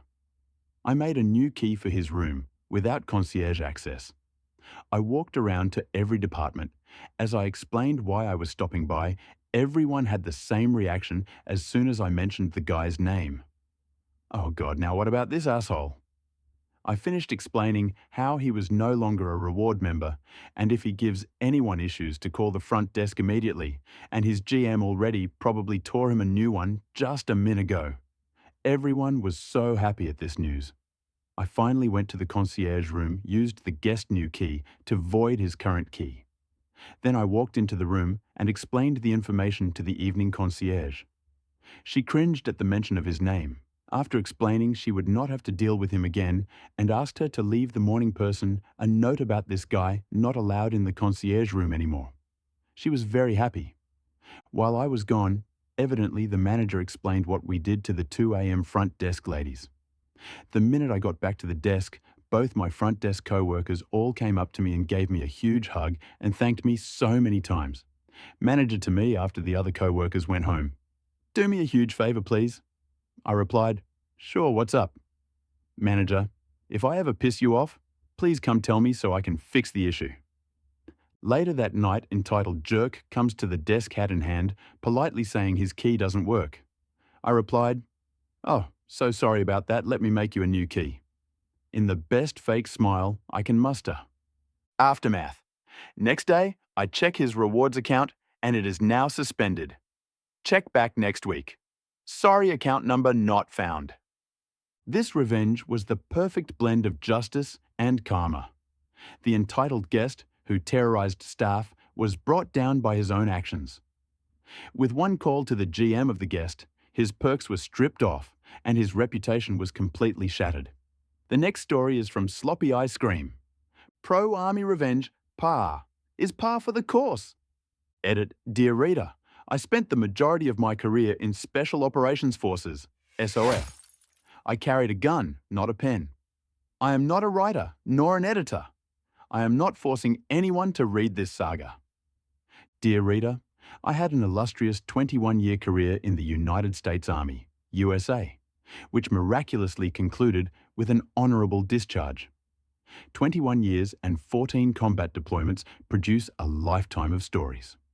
The overwhelming majority of memories are comical and worth remembering, like the time I barrowed another human's truck, or the time I relocated an artillery display in my barracks room. However, some memories are extra ammunition after a live fire exercise, LFX, worth donating to Chuck and Barry. Memories suppressed so well they never happened. However, these memories can be unintentionally triggered. I worked at the bad place before attending assessment and selection. Working there was the sole reason for attending selection. The bad place, TBP, was a 3-star command, and nursing home for dying careers. TBP was a mixture of National Guard, Army Reserve, active duty, and Department of the Army civilians. It was essential a foreign planet for a soldier who had grown up in regiment and the 82nd Airborne Division. Overnight, I had transitioned from airborne infantry to the equipment tracking officer. It was my sole purpose in life to source pre-deployment training equipment, PDTE, for deploying National Guard and Army Reserve units. These units would request specific types of equipment, and it was my responsibility to source at least 2/3 of the requested equipment. I should mention, my boss at TBP was Department of the Army Civilian, DAC. I had 10 years of service under my belt, and it was the first time my direct supervisor was a civilian. Now, I have no issues with civilians, but I do have issues with horrible leadership. Mike was horrible. Mike was a dirty diaper, full of shit and always on my ass. Side note. Sloppy. I feel the need to mention TBP recently moved. Reader. Moved? Sloppy. Yes. Deep South one day and the Midwest the next. Reader. Aliens? Sloppy. Nope. Base realignment and closure. Brass. Reader. What? Sloppy. The Army decided to close some bases and expand others. Reader. Puzzled. Oh, so what's this have to do with the story? Sloppy. There was 2 active duty soldiers and 2 Department of the Army civilians performing the duties of equipment tracking officers in the Deep South. None of them moved, and all continuity was lost. Reader. Okay, there had to be some kind of transition though, right? Sloppy. Yes, all 4 of them spent countless hours informing me how terrible of a human Mike was via email. Reader. Oh, story time again.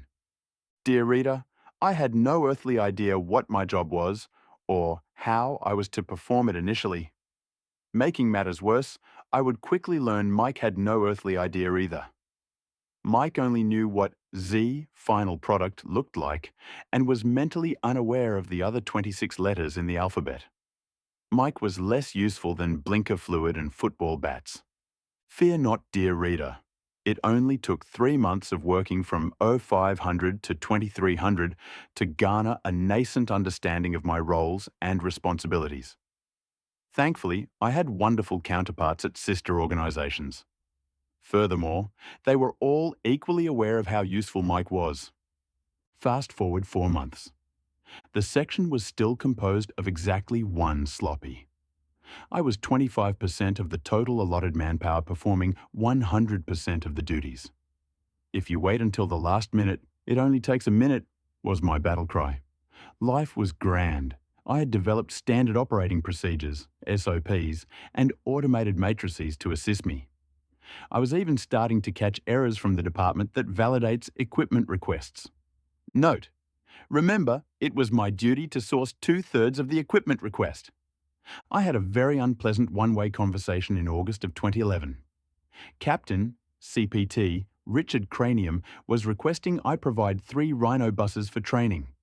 Dear reader, I kindly explained why fulfilling this request was unfeasible. Problem solved, right? Nope. I then received a call from Lieutenant Colonel, LTC, Richard Cranium.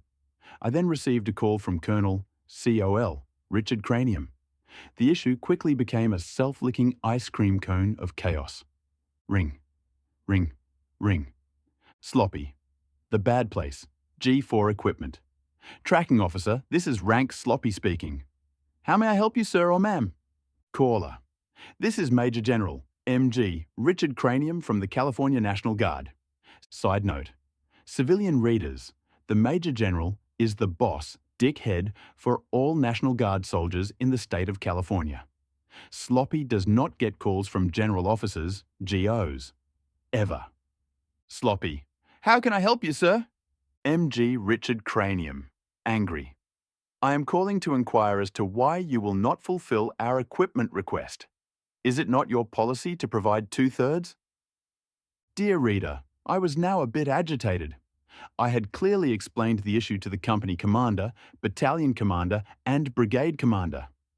I now have an irate God-level commander on the phone and 2 courses of action, COAs, are cycling through my mind.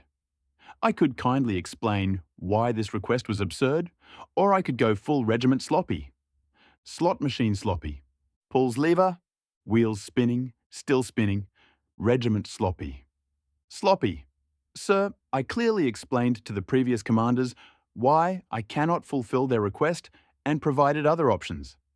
MG Richard Cranium. I don't want options rank sloppy. I want my 3 rhino buses. Sloppy. Time to get fired attitude. Roger, sir. Well, as I told the previous commanders, there are only 5 rhino buses that exist on Earth. 3 of them are deployed to Iraq and the other 2 are in Afghanistan. Do you wish for me to forward this equipment request to Forces Command, Forcecom, 4-Star General? MG Richard Cranium. Oh, that won't be necessary. Rank sloppy. Sloppy. Are you sure, sir? I mean, I can... MG Richard Cranium. No. Did you explain this to... Sloppy. Every single one of them, sir. MG Richard Cranium. Disregard. I have some phone calls to make. Dear reader, the world was right again. At least I thought it was. It appears the Major General was slow to contact his subordinate leadership. The Colonel had contacted Mike demanding I supply his unit with Rhino buses. One would think a simple explanation would suffice for Mike, but one would be wrong. Common sense is an elusive, fickle creature for Mike. It was like trying to explain what number the letter purple tastes like. Mike, did you tell a unit they can't have a piece of equipment? Sloppy. Yes, sir. Mike. Why? Sloppy. Because there are only 5 of them and they are all deployed to combat zones. Mike. Well, you need to figure out how to get them. Sloppy brain. Is this man fucking serious? Sloppy brain, laughing. I think he is. Sloppy. Like call the Pentagon and ask them to redeploy them from combat because some unit needs to train with them? Mike. It's not your job to validate equipment. It's your job to source it. Do you understand? Sloppy. Lip service. Roger that, sir. Dear reader, when one door closes, check for an open window. I had over 90 units on my desk and 30,000 pieces of equipment to source for the month of August. It didn't take long to find a window to crawl out. I found a unique request from an infantry unit. They requested a plethora of equipment and it all made sense, minus 4 pieces of equipment. Sloppy brain. Pretty sure those 4 pieces of equipment need to be on a different type of request, right? Sloppy brain. Yeah, but it's not your job to validate it. Sloppy. Brain. Oh, right. Dear reader, I sourced it. All 4 of them. It was not an easy task either. I literally had to scour the entire country for available inventory. I made phone call after phone call to make this request happen. None of the items were collocated. They would need to be transported from the far stretches of the continental United States, and failure was not an option. I had fulfilled my responsibilities. I sourced the equipment and turned it over to Mike for signature. Mike's signature magically allocates funding and authorizes the transportation of said equipment. Dear reader, shit typically rolls downhill. However, this specific request defied the laws of gravity. Shit was going to roll uphill. I crawled back through the window and waited a month for the fallout to ensue.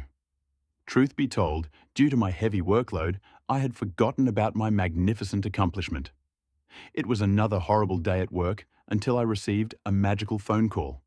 Ring, ring, ring. Sloppy. The bad place. G4 Equipment Tracking Officer. This is Rank Sloppy speaking. How may I help you, sir or ma'am? Caller. Hello. I am Sergeant First Class, SFC Ricky Bobby. I am the Long Range Surveillance, LRS, Platoon Sergeant for unit name. Sloppy. Hey Ricky, how can I help you? SFC. Ricky Bobby. Well, I am looking at 4 helicopters, and I am told I need to sign for them. Sloppy. Yes mode. Let me look at your request. Shuffling noises. Sloppy. Yes, you requested two UH-60L Black Hawk helicopters and two UH-47 Chinook helicopters, correct? SFC Ricky Bobby. Yes, but I requested them for SPIES, Special Purpose Insertion Extraction System, and FRIES, Fast Rope Insertion Extraction System, training. Laughing. I am not a pilot. What the hell am I supposed to do with 4 helicopters? Sloppy. Laughing. I mean, once you sign for them, they're yours. I suppose you could try to fly them? SFC Ricky Bobby. Laughing. Fucking army. Suppose I could. Sloppy. Laughing. Don't worry, man. I've got your back. I have already coordinated with our aviation validators to support your request. I will give you their number. SFC Ricky Bobby. I'm ready to copy. Sloppy. 867 to 5309. SFC. Ricky Bobby. Thanks, man. Sloppy. Call me back if you have any issues, brother. I will walk upstairs, G3 operations, and get this sorted so you boys can do SPIES and FRIES. SFC Ricky Bobby. Wilco will comply. Man. Dear reader, not only does shit roll uphill, but shit rolls uphill faster than I expected. I had just hung up the phone and was departing for lunch. I didn't make it 5 feet before I was beckoned to Mike's office. There are 4 chairs in Mike's office, one with a load-bearing capacity of at least 400 pounds, and 4 normal people chairs. I was awkwardly surprised to find it was already standing room only. The G4 Colonel, Deputy G4, Civilian DAC, and G3, Operations Colonel, were already in Mike's office. Mike, it seems we have an issue. Rank Sloppy. Sloppy Brain. We? Sloppy. Really? I am not aware of any issues, sir. Mike. Well, unit name is at Fort Hood, and the battalion commander is wondering why one of his platoon sergeants signed for 4 helicopters. Sloppy. Shocked. Did they request 4 helicopters? I can go get the equipment request. Mike. I have it. Right here, in my hands. Sloppy. Puzzled. Okay. Did they request? Mike. Yes, they did. Sloppy. I don't understand the... G4 Colonel. The issue is we needlessly shipped 4 helicopters across the United States. G3 Colonel. There are already helicopters at Fort Hood. Helicopters and pilots there to support SPIES and FRIES training. They are there specifically for this type of request. G4 Colonel. Rank Sloppy. Did this request not look odd to you? Sloppy Brain. Hysterical laughter. Sloppy. Absolutely, sir. Entire room, shocked faces. Just baffled as fuck. G4 Colonel. Then why did you source it?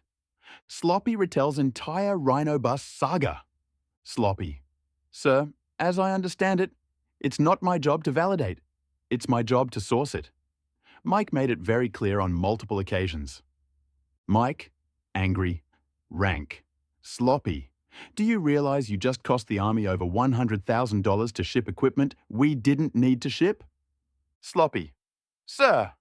G3 Colonel, pissed off. No, Mike. You just cost the Army over $100,000. Mike. Sir. G4 Colonel. Mike, it is your signature that authorizes allocation of money and shipping. Did you tell Rank Sloppy it's his job to source? To not validate anything and only source? Mike. Sir, I did, but... G4 Colonel starts walking out. G4 Colonel. Mike, let's have a meeting. In my office. Sloppy Brain. Oh, that sounds bad. Sloppy Brain. Yeah, but Mike, not us. Sloppy. Right. Sloppy retreats to desk. Side note, I know the G3 Colonel. We had worked in the same unit when he was a major. G3 Colonel follows Sloppy. Sits on Sloppy's desk. G3 Colonel, laughing hysterically. How in the fuck did you do it? Sloppy. Do what? G3 Colonel. Find 4 helicopters? Sloppy. I called everyone. I leveraged my network of contacts and made it my mission. G3 Colonel. What did your counterparts say about the request? Sloppy. They have the same sentiments towards Mike. G3 Colonel, shaking his head. Honestly, that's impressive. Sloppy. Sir, I was going to get shit on either way, so I decided, fuck Mike. G3 Colonel. Yup, fuck Mike, I guess. Dear reader, thank you for reading my Petty Army Revenge, PAR. I have good news. I no longer worked for Mike after that interaction. Other misdeeds, stories, came to light after that encounter. I had a long desk-side meeting with the G4 Colonel and fully detailed my relationship with Mike. It's nearly impossible to fire Department of the Army civilians, but it was easy to move me. The G3 Colonel found a more suitable position for an infantryman. It also sucked, but he gave me ample time to prepare for assessment and selection. I was at TBP for 18 horrible months before I found greener pastures. I could lament on all the horrible things, but it's not worth it. Why? At least I know where to go if I ever need 4 fucking helicopters. Cheers, ya sloppy. This revenge is brilliantly executed with military precision. OP, out of frustration, meticulously follows his superior's misguided orders to the letter, sourcing 4 helicopters at great expense, knowing it will blow back on Mike. The best and satisfying part of the story come when OP forces the senior to take the blame for a costly mistake. Pro-revenge story from BBBQ in Hell. You demand we work overtime for free? Enjoy trying to open the store with no employees. First off, on mobile, non-English speaker. Second, unfortunately, this story came back to mind due to the recent death of the hero of the story. Grumpy, you will be missed. I've met Grumpy in Narcotics Anonymous. He volunteered there after they helped him and became my sponsor. Seeing that I was trying to get my shit together, he offered me my first job out of high school. Grumpy was the manager of a store for a company that sold everything you needed to build a house, from cement and bricks to custom-made cupboards.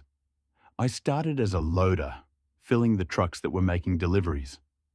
A little background for the company. It plays an important for later. When they started, back in the early 80s, they sold everything you needed to build a brick-and-mortar home wholesale to professionals. During their first expansion, they got a really good reputation for their prices of power tools, custom cupboards and landscaping, including custom-made garden furnitures.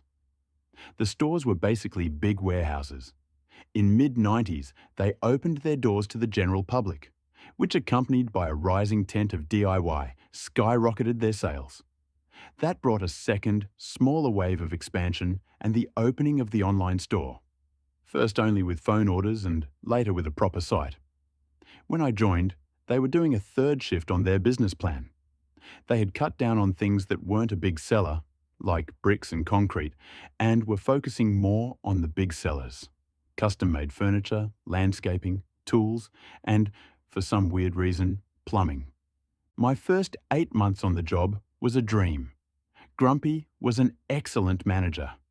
Having started in the company roughly the same age I was, and being promoted through the ranks, had developed a very distinct managerial style. His concept was simple. If my employees are happy, they work better and provide better services, which leads to better sales. That meant that while Grumpy managed one of the inner city stores, meaning medium to small size compared to others, we were 4th in revenue nationwide and 1st in customer happiness. And then the reason for his nickname stroke. While everyone called him Grumpy, a nickname he was kind of proud of, he was far from it. The reason was he had a medical condition that affected his nerves and had left him with a permanent frown on his face. He had declined promotion due to that condition, knowing the extra stress would make his condition flare up, meaning he wouldn't be as effective as he would like. His medical condition flared up unexpectedly, and Grumpy had to be hospitalized and be on sick leave for a time. HQ decided to not have one of Grump's assistants be an acting manager for the duration, but bring in a regional manager to take over the store for the duration. Let's call him Wilhelm. Wilhelm was the exact opposite of Grumpy. He was younger than Grumpy. He was in his late 20s, Grumpy was in his late 30s, had a business degree, and he hadn't worked the floor at all. He was hired from the beginning as an office drone and climbed his way to regional manager. The reason he was put in charge of our store had to do with the change of the business plan of the company.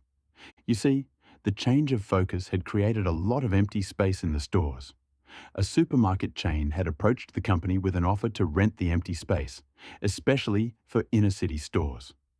The company had accepted and placed regional managers in key stores to help with integration. The thing is, the supermarket chain had a reputation of being bad employers. That was reinforced by one of our tellers, who had worked for them for 3 years before quitting to join us. Wilhelm didn't help also. His managerial style was based in only one concept: make more money in any way possible. He started by changing our schedule from monthly to weekly, raising the sales targets to unrealistic heights, and always demanded more. In the first 2 weeks, 6 experienced people had left, 4 quitted, and 2 fired, and replaced by young, inexperienced people that were easier to manipulate. And then the integration happened. The floor was the first to feel the problem. The supermarket opened its doors and was understaffed. Wilhelm started sending people over to help for 4 to 6 hours, while also demanding to work their regular shifts. If someone declined, she was written up. 2 write-ups in 6 months and you were fired. Then Wilhelm came to lay the law in the loading bay. The loading bay was shared between the 2 stores. Wilhelm declared that we had first helped the 2 guys of the supermarket unload their trucks first because their products were perishable, and then started loading our own trucks. That would throw our delivery schedule to the wind. The loading crew worked 05 hours to 13. We loaded first the trucks that had longer to travel, so they will be ready to leave at 07 at the latest. The company had a next-day delivery policy for 150 miles radius. What Wilhelm declared meant we couldn't start loading our trucks before 07:30, and they couldn't start their route before 09:30. We said as much, but Wilhelm didn't care. He said we had to do both jobs. When someone inquired about overtime, Wilhelm said no. He said we already made too much money with unsocial hours, 05 to 80, and leaving early, so he wouldn't approve overtime. So, from a nice environment that you wanted to work for, we all started getting miserable. We lost 10 people in the loading crew in a month because of the new rules. The new hires didn't last long. The floor was a mess also, started turning personnel faster than a dollar hooker. Anyone who is staying is either looking for another job, is afraid of unemployment, or is too young to know better. The sales had a very small decline, but customer happiness is plummeting fast. After almost 6 months, all the old guard that was left was ready to quit. But our savior came back. Almost 6 months from the day he was hospitalized, Grumpy walks in the store to claim his rightful position. He isn't a knight in shining armor, riding a pure white horse, carrying a legendary sword. He is in a normal attire, slightly limping and holding a cane. We have a welcome back party, and have a small glimmer of hope now he is back. We are informed that Grumpy will be on light duties for 2 weeks before he becomes the manager again. Despite Grumpy being back, Wilhelm still remains the regional manager, which means he outranks Grumpy and makes it very clear in private meetings with all of us. If he caught us complaining to Grumpy, we were as good as gone. Still, a few of us are planning to have a meeting with Grumpy after the weeks, letting him get his sea legs back. But another department had other ideas. During his reign of terror, the only department that Wilhelm couldn't control was the workshop. He knew that if he treated them as bad as he did to us, they would quit and the sales would go from a small decline to bottom of the barrel really quick. As I said, custom-made furniture was the #1 seller. So, the head carpenter has a meeting with Grumpy on his second day talking about the future of the workshop. In reality, the guy spilled the beans on Wilhelm. With the pretext of catching up with the changes, Grumpy has meetings with everyone, learning what Wilhelm had done and why we had so many new staff. You could feel he was getting angrier with every meeting. He had also had an eye-opening meeting with the manager of the supermarket. Finally, the time had come that he is the manager again. The revenge. On his first day back as a manager, Grumpy notifies everyone of a mandatory meeting after the store is closed. He has a solution. So gather in the store after closing hours. And Grumpy lays out the plan. For the next couple of days, nobody except him is coming to the store. If anyone calls us, we should direct them to him, which we did when we started getting calls about the store being closed. Grump's answer to the HQ was simple. The staff was working on a second job during their shifts, which is a breach of contract, so I had to fire them all and find new staff. That caught HQ's attention because nothing of the sort was reported in the past 6 months. They asked Grumpy for evidence, which he happily provided with our written testimonies, which brought a shitstorm on Wilhelm. You see, Wilhelm had an arrangement with the supermarket manager. He got a kickback from our unpaid labour for the supermarket, and the manager offered the same thing to Grumpy. He also included that Wilhelm regularly declined to sign overtime, which meant that if any one of us went to the labour department, the company would get a really huge fine. The aftermath. Wilhelm quickly got fired. We all received calls to interview with the company for an open position. We all received severance pay for our firing, plus most of the unpaid overtime, about 80% of it. Almost all of us went back to work with a small pay raise based on experience. The company took a long, hard look on the supermarket chain and distanced themselves from them. They stayed until their lease was over, but no shared employees anymore, and a lot of theirs jumped ship to our side. Next time Grumpy had to take time off, one of his assistants took over. 2 did a stellar job, leading to be promoted to managers in other stores. Grumpy brought back his usual managerial style, leading again to a rise of sales and customer happiness. I left the job 3 years later for a better paying position, but I still remember Grumpy as one of the best managers I ever had. The revenge was truly masterful and executed tactically, which is impressive. Manager Grumpy made the new manager lose his job and reinstated a healthy work environment through an exceptional move. It is really satisfying to see Wilhelm lose his job. The next pro-revenge story is from Technogrind. But I didn't retire. My friend, I'll call her Sandy, worked at a travel agency in British Columbia, Canada. It was a small, owner-operated business with the owner and 3 employees, including my friend. Everyone worked Monday to Friday from 9 a.m. to 5 p.m. One of my friend's co-workers, I'll call her Jane, an older woman in her early to mid-60s, was a long-time nuisance employee. Among other sketchy behaviour, Jane was always scamming ways to take time off over and above her official paid vacation time. In order to make up for the lost hours, she would claim overtime hours pay by supposedly going into the office in her off hours to finish up work without being requested by the owner to do so.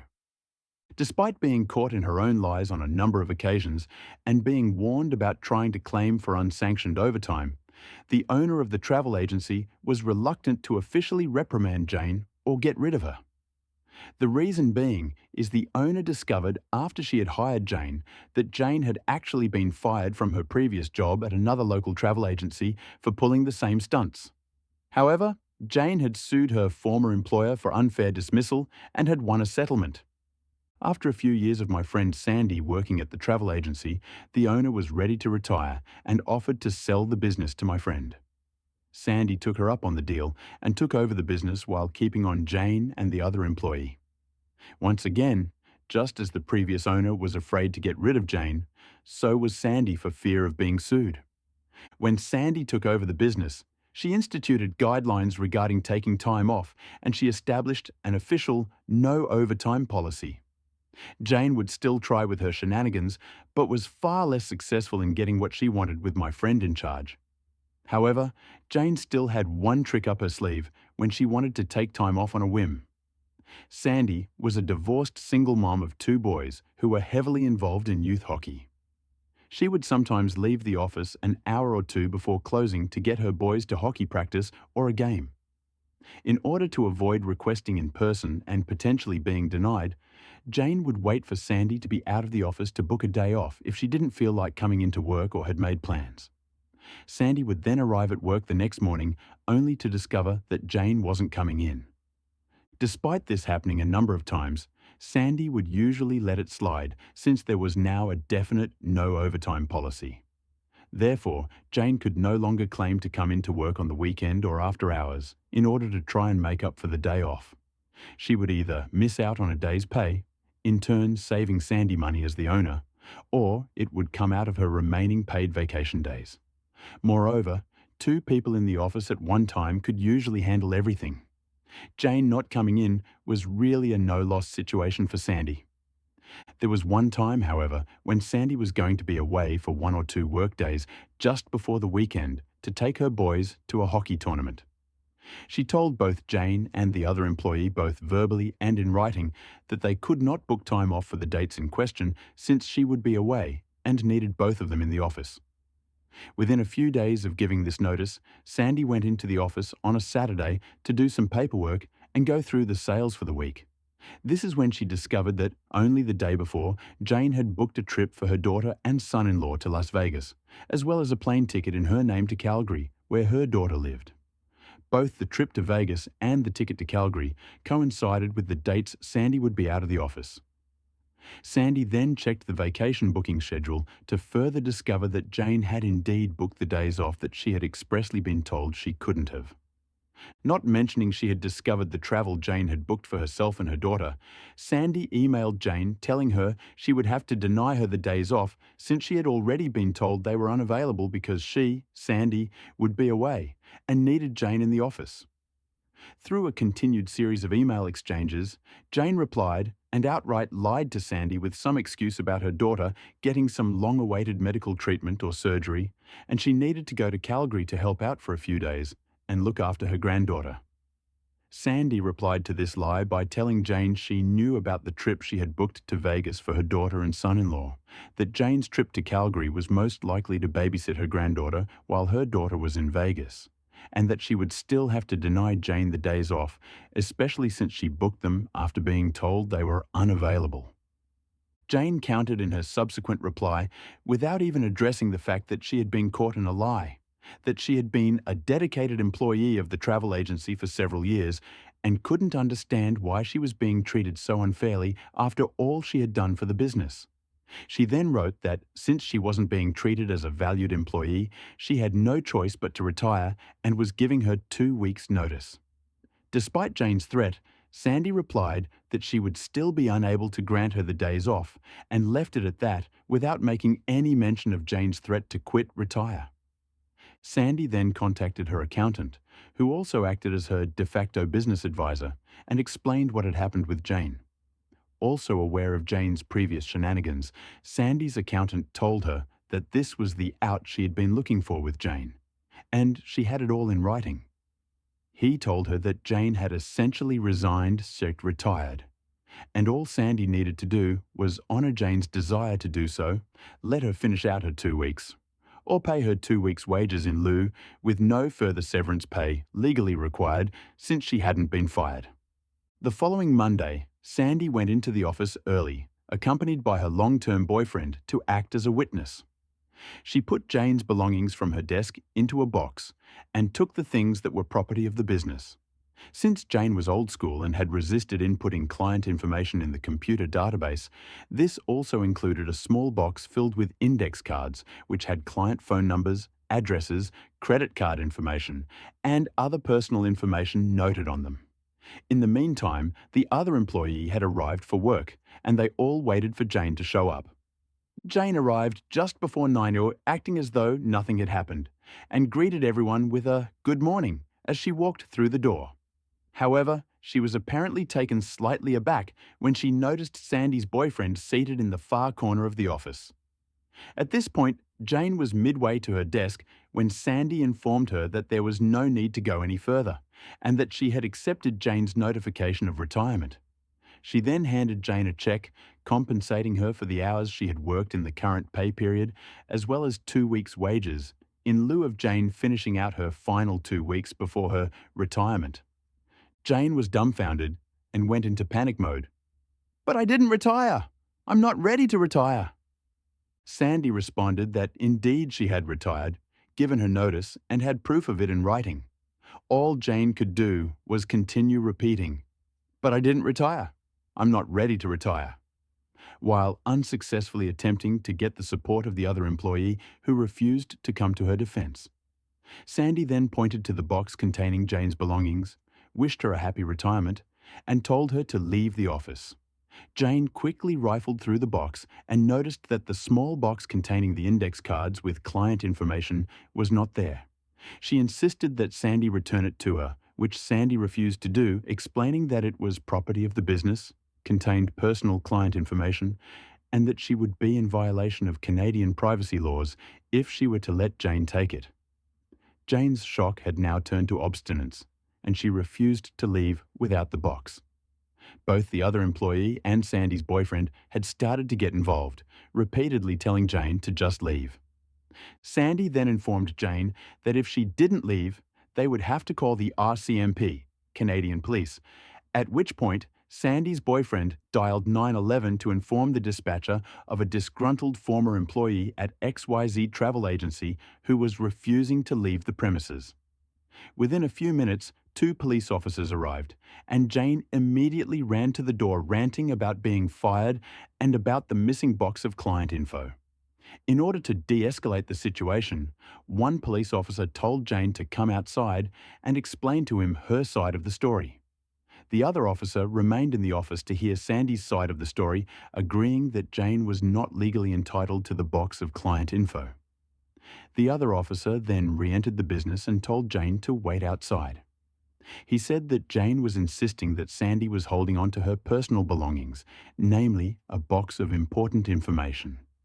Both Sandy and the officer who had spoken to her explained the contents of the box to the other officer, who in turn agreed it was not Jane's property.